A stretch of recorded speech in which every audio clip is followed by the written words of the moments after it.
일어나려면 정신줄 번쩍 병들지 않은 건강한 뉴스 건강한 대화 몸에 좋은 것 뉴스 생로 병사의 비밀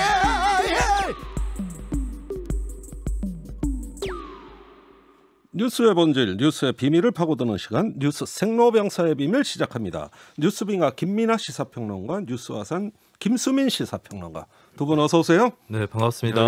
화산이 준비하셨죠? 네, 어제 민주당에서 이낙연 상임선거대책위원장이 대국민 사과를 했었지 않습니까? 네. 이어서 오늘은 김태년 민주당 대표 직무대행이 고개를 숙였습니다. 예, 준비된 내용이 있습니다. 듣고 가시죠.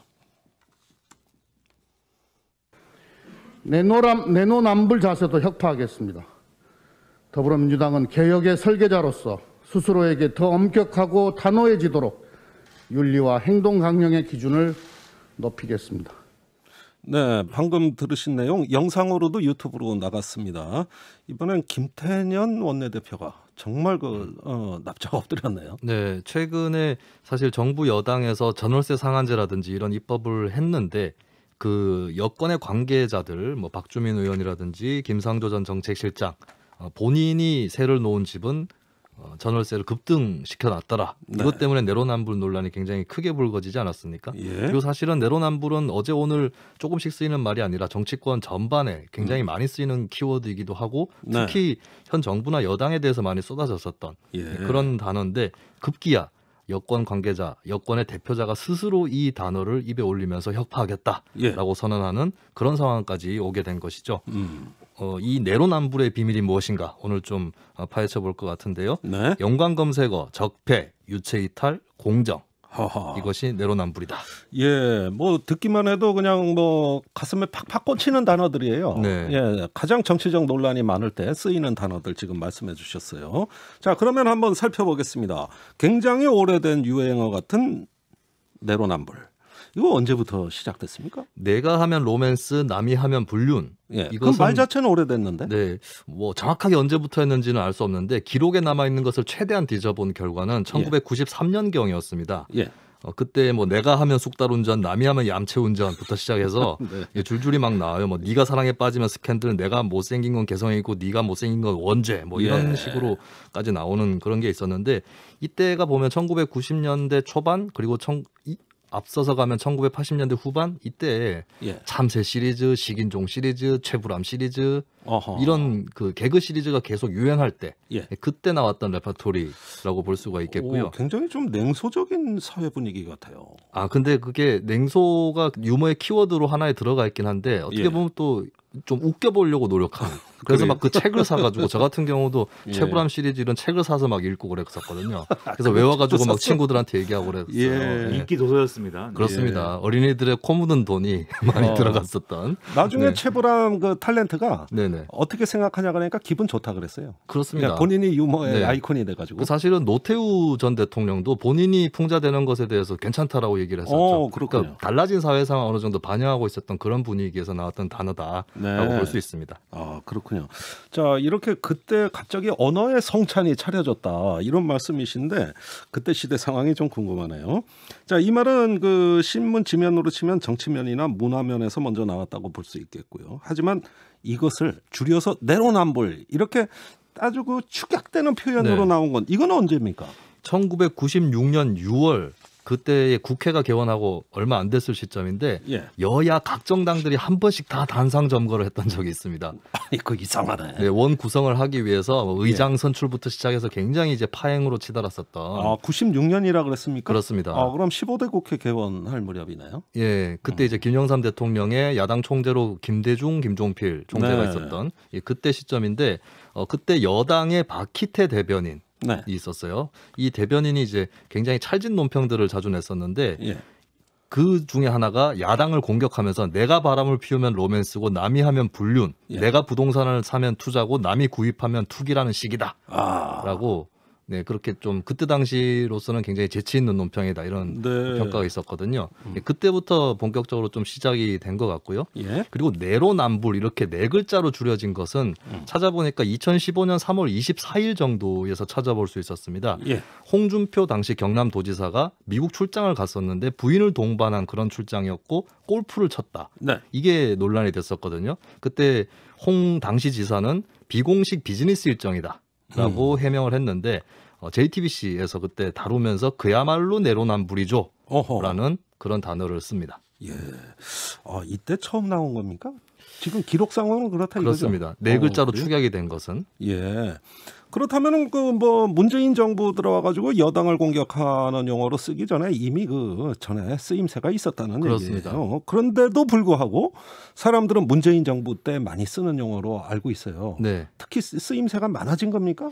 본격화된 것은 박근혜 정부 중반 정도였다고 볼 수 있습니다. 그래요? 2014년 세월호 참사 때 박근혜 정부가 구원파에 대해서 굉장히 유병현 그렇습니다. 씨. 예. 공격을 하면서 적폐라는 단어가 또 등장을 했었어요. 예. 이 적폐라는 단어와 내로남불을 떨어뜨릴 수가 없는데 근데 너무 정부 입장에서 우리는 잘못이 없고 어허. 원래 다른 세력이 잘못한 거다. 이렇게 분위기를 모는 것에 대해서 국민들이 반감을 갖기 시작을 했고 네. 대통령이 뭐라고 얘기를 하면은 유체이탈 화법이다. 예. 이런 그런 얘기가 얘기 나오기 많았죠? 시작을 했어요. 네. 그러다가 이제 2015년 여름께에 야당에서 내로남불이라는 신조어가 있다. 이런 네. 말들이 민주당이라든지 정의당 이런 논평에서 등장을 하게 됩니다. 네. 근데 사실 데이터 검색을 해보면은 내로남불이란 말을 많이 검색하는 편은 아니었었고요. 예. 이게 급증하게 된 계기가 2017년 여름이거든요. 문재인 예. 정부 출범 이후인데 그때 당시 상황들을 보면은 문재인 정부가 처음에 인사를 임명하면서 5대 인사 원칙이라는 걸 세워뒀습니다. 위장 전입, 논문 표절, 세금 탈루, 병역, 면탈, 부동산 투기 예. 이 5개가 해당이 되는 사람들은 하나라도 해당이 되면은 등용하지 않겠다 했는데 인사청문 대상 후보자 최초 22명을 보니까 예. 한 명당 의혹 기준으로 예. 4.59건이 제기가 된 겁니다. 이거 되게 많네. 그리고 몇 명은 낙마를 했지만은 예. 낙마한 사람이 5대 원칙 말고 다른 것 때문에 걸려서 낙마한 경우도 있었고요. 어허. 그리고 5대 원칙 중에 한 개 이상에 해당하면서도 임명이 강행된 사례들도 있었습니다. 네. 그러면서 이제 내로남불이란 말이 본격화되기 시작을 했고 네. 그리고 정책적으로는 문재인 대통령이나 민주당이 야당 시절에 반대했었던 정책들이 있습니다. 네. 사드 배치라든지 규제 프리존, 뭐 서비스 산업발전 기본법 이런 정책들을 반대했었는데 예. 여당이 되고 나서 시행을 하기 시작했어요. 어허. 이런 부분에 대한 비판이 예. 또 있었던 것이고 그리고 가장 고조되었던 것은 조국 사태였다. 2019년에 네. 그때 보면 여러 가지 사례들이 있는데 사실 피의 사실 공표 금지라고 하는 원칙이 있지 않습니까? 예. 최순실 사태 때는 그 원칙을 말하는 사람이 거의 없었거든요. 예. 근데 이때는 이제 지지층을 중심으로 해서 왜 자꾸 얘기하냐, 재판 끝까지 기다려봐야 한다. 예. 뭐 이런 주장들부터 시작을 해서 그때 내로남불이다. 이런 비판이 본격화가 되었고 이제 최근 들어서서 LH를 얼핏 보면은 네 하고 글자가 비슷하지 않습니까? 그렇죠. LH로 남불 뭐 이런 식으로까지 네. 오게 되었던 겁니다. 근데 네. 이게 처음에는 이 집권 초기에는 사실 보수 언론이나 이런 쪽에서 내로남불이라는 이런 프레임을 상당히 이제 이용한 측면도 있어요. 제가 볼 때는. 왜냐하면 그게 집권 초기이기 때문에 예. 아직은 책 잡힐 일이 그렇게 많지 않았던 상황인데 어허. 사실은 이런저런 사실은 꼬투리를 잡아서 예. 다 내로남불이라고 했거든요. 이게 예. 사실 내로남불이라고 하면 하나는 이제 그 로맨스고 하나는 불륜일 거면 예. 적어도 이 두 개의 문제가 사랑의 범주 안에는 들어가야지 이제 그게 되는 거 아닙니까?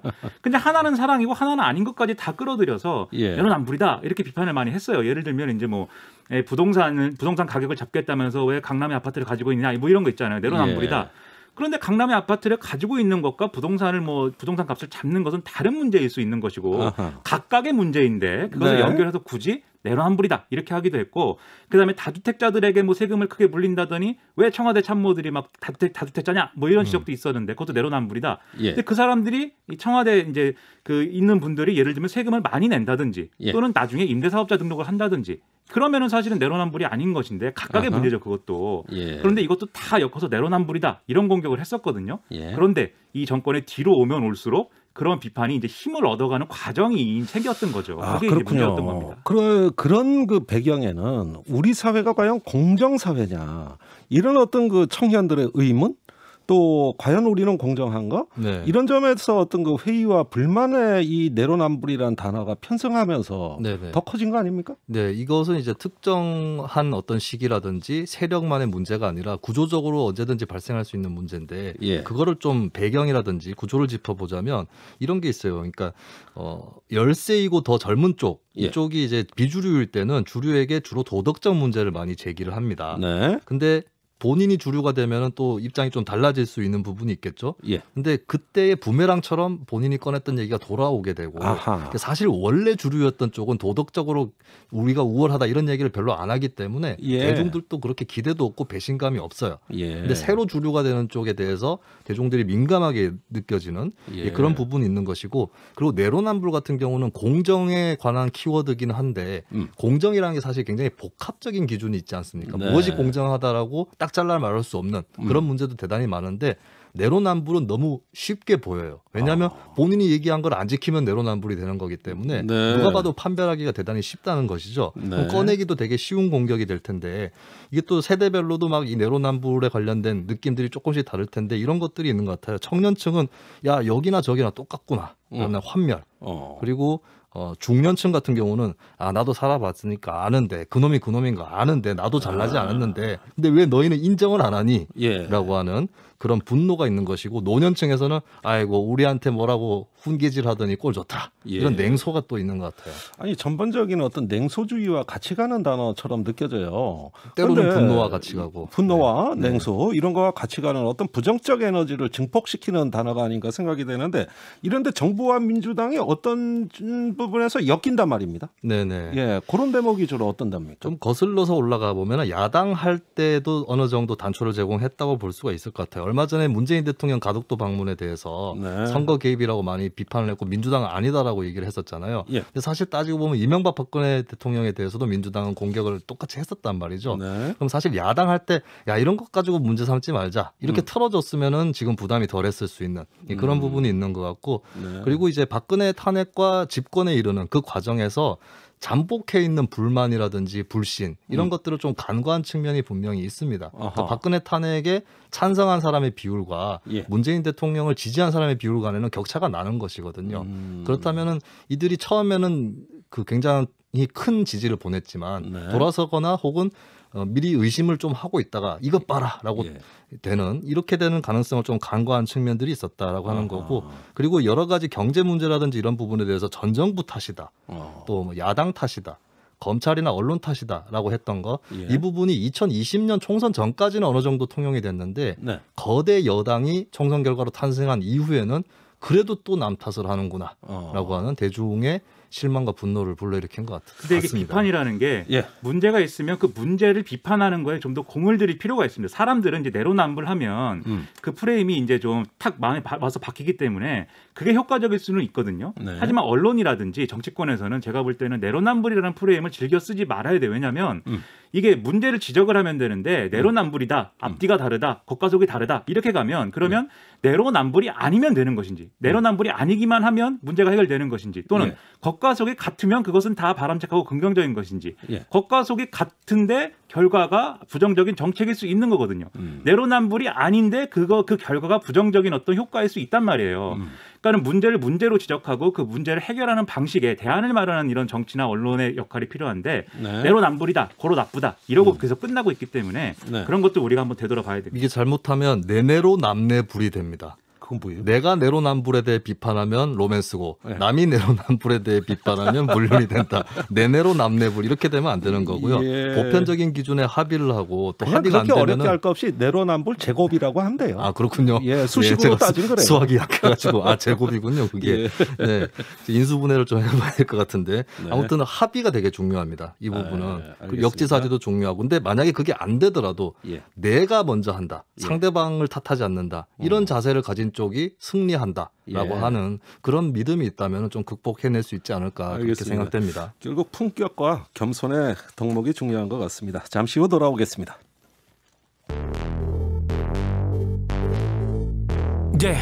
왜 뉴스는 태어나기만 하면 병이 들고 망가지는지 그 뉴스를 병들게 만들고 있는 건 도대체 대체 누군지 병들지 않는 뉴스를 원하고 있지 그게 누구든지 그래서 우리는 김종대 목소리를 듣지 뉴스의 새로운 현상 뉴스의 생로병사 뉴스의 새로운 현상 뉴스의 생로병사 뉴스 생로병사의 비밀.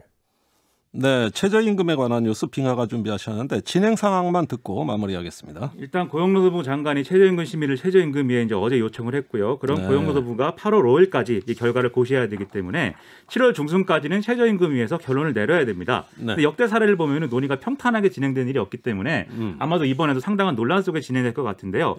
노동계는 지금 공익위원들 사퇴해라 이렇게 얘기하고 있습니다. 왜냐하면 지난해 심의에서 올해 적용 최저임금 인상률을 역대 최저 수준으로 결정하도록 했다 이거거든요.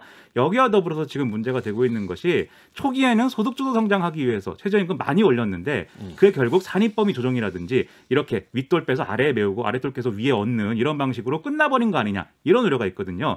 그래서 이 정부의 사실상 마지막 최저임금 심의 어떻게 될 것인가 상당히 관심입니다. 네, 관심 깊게 지켜보겠습니다. 오세훈 후보의 용산 참사 발언. 빙하가 준비하셨죠? 이 뉴스의 비밀은 뭘까요?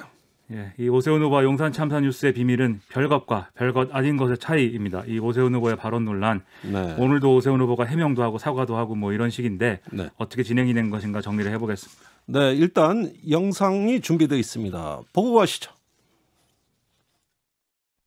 용산 참사는 모르시는 분들도 계시기 때문에 설명을 드리면 이 재개발 과정에서 그 지역의 임차인들이 중심이 돼서 전철련이라고 시민단체가 가세해서 매우 폭력적인 형태의 저항이 있었습니다. 그때 그 쇠구슬인가요? 돌멩이인가요? 이런 거를 쏘면서 저항을 하는 건물을 점거하고 거기를 경찰이 진입하다가 생겼던 참사입니다. 사실 그래서 이 사고는 과도한 그리고 부주의한 폭력 행위를 진압하기 위한 경찰력 투입으로부터 생겼던 사건입니다. 네, 방금 들으신 음성, 어제 관훈 토론회가 열렸어요. 거기에 출석한 오세훈 후보가 발언하는 내용인데, 그 문제의 발언 계속 나오고 있습니다. 이 논란이 되는 대목, 어떤 대목입니까?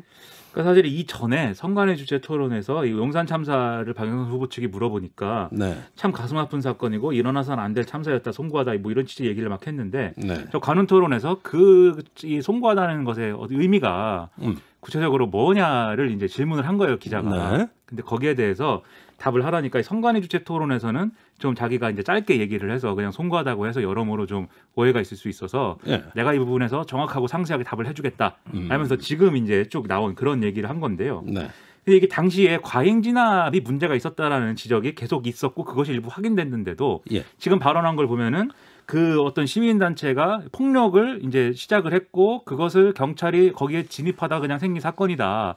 마치 제3자적 입장에서 서울시가 마치 그것에 대해서 이제 뭐 별로 할 게 없는 것처럼 이렇게 얘기를 하고 있기 때문에 이게 다시 또 이제 논란이 되고 있는 거죠. 예, 계속 집회하던 분들의 그 폭력성을 부각하는 이런 방향으로 그 발언이 이어지고 있는데 사실 빈민운동 내부에서도 이 투쟁 방식이라든지 전략에 대한 이견들은 좀 불거져 있었고 그게 단체 간의 어떤 갈등 이런 걸로도 많이 표출이 되긴 했었습니다. 근데 중요한 것은 그래도 이 재개발이 폭력적으로 진행이 되어 왔었고 또 공권력의 대응 방식도 굉장히 폭력적이었다. 협상이나 설득보다는 어떤 진압에 더 초점을 두었다. 이 점에서는 그렇게 이견이 없었거든요. 그런데 이제 이런 거에 대해서는 의견을 전체적으로 달리하는 쪽에서 어떤 과잉 진압이라든지 이런 문제를 짚지 않고 그냥 그 폭력 그 자체에만 초점을 두는 것이 이제 또 다른 논란이 될 수밖에 없는 그런 지점이 있는 것 같습니다. 자, 그러면은 이것이 논란이라고 하지만은 역사적으로 분명히 실제 했던 사건이고 또 이건 국가기관의 판단이 있었어요. 이후에 그 진상조사위가 또 조사도 했습니다. 그런데 과잉 진압이라고 결론이 내려졌던 사건 아닙니까? 그러니까 2018년에 경찰청 인권침해 사건 진상조사위가 조사를 하고 공개를 했는데 이렇게 표현을 하고 있습니다. 그 당시에 경찰이 정보보고라든지 이런 걸 통해서 그 막루에 이 위험물 이런 것들이 다수 이제 좀 준비가 돼 있고 또 경우에 따라서는 철거민은 투신 가능성도 있다. 예. 이런 걸 파악을 했는데 이런 안전에 대한 준비는 이제 미흡한 상황에서 진압을 한 것이고요. 예. 그리고 이게 이 현장에 진압을 시작할 때 대대장이 작전 수행이 이런 상황 때문에 불가능할 것 같다 이렇게 보고를 했는데도 예. 특공대장 등이 이것을 이제 작전을 수행해라 이렇게 지시를 했고 예. 또 당시에 서울경찰청 차장 등도 작전 강행을 승인을 했다. 이것이 이제 확인이 된 상황입니다. 네. 그래서 막루 안에 위험 물질이 있는데 그 종류라든지 양 그리고 막루의 내부 구조는 어땠는가 이런 것들을 모른 상태에서 경찰의 진압이 이제 무리하게 시작이 됐던 거고 예. 여기에 대해서 철거민들이 이렇게 화염병을 이제 던진다든지 이렇게 저항을 하게 된 건데 이 과정에서 1차 화재가 발생을 했고 그러면서 이 막루 안에 있는 좀 유류물이라든지 이런 것들이 유증기를 일으키고 또 휘발성 물질이 이것으로 이제 이 유증기가 휘발성 물질화되고 이런 상황이었는데도 2차 진입을 또 강행하면서 결국 이제 불이 난 그런 사건이다라는 게 이 당시에 이제 진상조사 결과였고요. 예. 그 다음에 이 직후에도 그래서 경찰의 과잉 진압이었다 이런 비판 여론이 커지니까 경찰 사이버 수사 요원들이 막 이걸 옹호하는 글을 또 올리고 예. 그렇지 않았다. 당시에 폭력적인 뭐 그런 행위들이 있었다. 이런 여론 개입을 또 하고 또 경찰도 직접 이제 일선 언론사들의 언론 대응에 또 나서서 이런 것도 문제였다. 이 보고서가 지적을 하고 있거든요. 예. 거기다가 이후 이제 이 사태 수습 과정에서 부검을 하거나 이런 과정에서 유족 측에 뭐 사망자와 관련된 정보나 부검 필요성이라든지 이런 것들을 전달하지 않고 또 부검 경과에 대해서도 통지하지 않은 점도 이 당시에 다 잘못으로 지적이 됐었습니다. 자, 이렇게 무리한 진압, 잘못 이런 거 다 진상조사위가 됐는데 오세훈 후보가 이 진상조사위 보고서를 안 읽어본 거죠, 그러니까. 그 뭐 읽었는지 안 읽어보았는지는 그럼 저렇게 말이 나올 수가 있는 건가? 김종대 뉴스업에 한번 이제 인터뷰를 해봐야 이제 알 수 있을 것 같은데 그리고 그것도 기억 앞에 겸손해야 되기 때문에 예. 읽었는지 안 읽었는지 확답을 하기도 어려운 측면이 있겠죠. 근데 이제 그래서 결국 오세훈 후보가 이렇게 논란이 좀 커지니까 네. 오늘 뭔가 이제 해명을 한 겁니다. 그래서 기자들과 만난 자리에서 이 과도하고 성급한 참사였고 당시 서울시장으로서 책임을 느끼고 죄송하다는 말도 이 토론에서 했는데 네. 그 부분은 생략되고 다른 부분만 보도되고 있다. 그러니까 이제 언론 보도가 문제다라는 취지의 해명을 이제 했습니다. 네. 그러면 이제 우리가 전문을 좀 봐야 되지 않습니까? 예. 근데 어제 토론에서 나온 발언을 이 방금 들으신 것 뒷부분도 쭉 보면은 이 폭력적인 저항이 있어서 경찰력이 투입됐던 것이고 서울시가 사후 처리를 한 것이다. 이게 본질이다라고 설명을 하고 있고요. 네. 본인이 이때 조문도 했고 그다음에 이 협의 과정에서 협의를 할 수 있도록 이제 본부장에게 자기 밑에 있는 본부장에게 전권을 줘서 이 문제를 해결했다. 그리고 그런 것들이 다 백서를 통해서 남아 있다. 이렇게 설명을 했습니다. 예. 그러면서 서울시장으로서 큰 책임을 느껴야 될 그런 사례인데 재건축 재개발이 주택 공급에 꼭 필요한 사업이라도 그 과정에서 임차인들의 권익이 최대한 보장되는 형태로 협상이 되어야 하는데 그렇게 안 되고 극한 투쟁과 갈등으로 된 것은 죄송하다. 이렇게 답변을 했습니다. 아니 그러면은 여기서 빠진 게 그 진상조사위가 공개한 과잉 진압에 관한 내용에 대해서는 언급이 없이 그냥 서울시가 사태 수습은 했다 이렇게만 말하는 거 아니에요? 그렇죠. 그러니까 과잉 진압을 했다든지 이런 문제의식은 이 이후 답변에도 전혀 없었는데 예. 그렇기 때문에 언론이 이제 잘못 보도하고 잘못 지적하고 있다라는 해명은 안 맞는 해명인 것이죠. 이런 상황이다 보니까 이 용산 참사 피해 유가족들이 지금 오세훈 후보의 사퇴를 촉구하고 막 이런 상황이고 네. 또 민주노총도 오세훈 후보 발언에 대해서 지금 논평을 냈거든요. 예. 논평이 딱 5글자입니다. 욕도 아깝다 이렇게 냈습니다. 아, 이거 참 뭐 짧지만은 굉장히 세게 낸 거죠. 그렇죠. 그리고 이제 상대 후보인 박영선 후보도 오늘 용산 참사 추모를 위해서 이제 만들어진 용산 도시기억 전시관을 방문을 했고 이 자리에서 오세훈 후보를 막 비판을 하면서 앞서의 그런 얘기들은 심지어 언어 폭력이다라고까지 얘기를 하는 그런 상황들이 펼쳐졌습니다. 네, 오늘 2부에서 용산 참사 그 진상규명위원회 이원호 사무국장 인터뷰가 예정돼 있습니다. 그 유족들 입장 또 직접 겪으신 분들은 어떤 입장인지 저희가 확인하도록 하겠습니다. 자, 그렇다면 이런 논란의 확산이 선거의 변수가 되는 겁니까?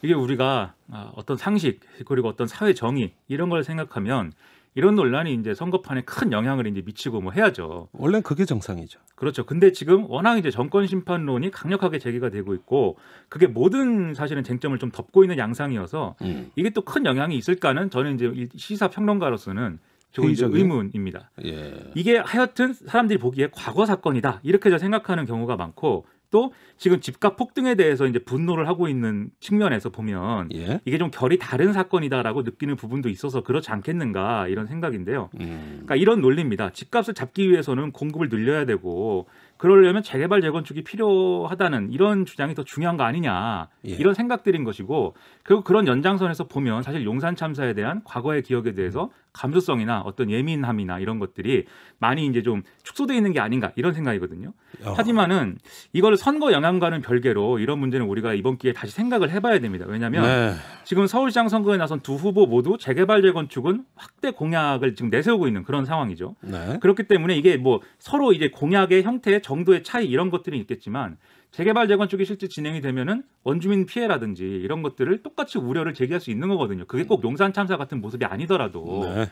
그러니까는 이거를 또 박영선 후보도 너무 이제 선거에 이용한다 이런 인상을 주면 안 되는 것이고 오히려 이제 자신들의 어떤 공약이나 이런 걸 통해서 이런 이제 의혹, 이런 걱정, 우려를 불식시킬 수 있는 이런 메시지를 좀 주는 게 더 중요할 것 같고요. 네. 오세훈 후보도 그 당시에 서울시가 이제 뭘 잘못했냐 이런 거 말고 그 당시 서울시가 할 일을 했다 이런 거 말고 이 사건 자체에 대한 자신의 입장을 유권자들에게 잘 설명하는 것이 지금 필요한 상황이다 이렇게 생각을 합니다. 네, 그 주민과 경찰이 그 사망한 사건으로만 볼 수 있겠지만 그 뒤로 감옥 가신 분들도 많고, 그렇죠.